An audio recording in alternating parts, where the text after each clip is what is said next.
Alright, the recycled asphalt pavement from the Columbus airport is now at America's greatest and best flea market. You can see that it's all been raked out.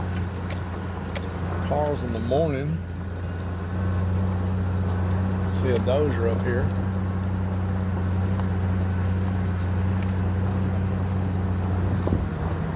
You know, it's spreading it out. Oh, this is going to be so nice.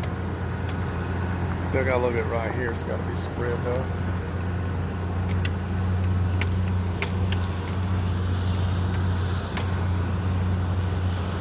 Once it gets flattened out, it'll be such a good surface to drive on.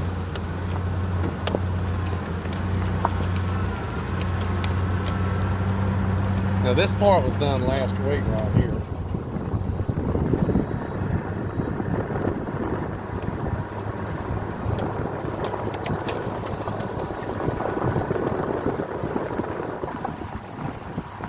See how the cars have flattened it out last weekend?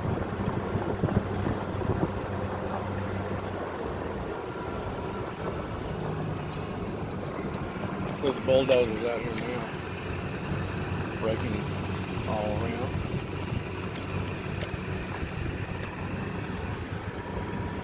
It's giving us a real good surface at America's greatest and best flea market here in Smith Station, Alabama. It's called Wrap.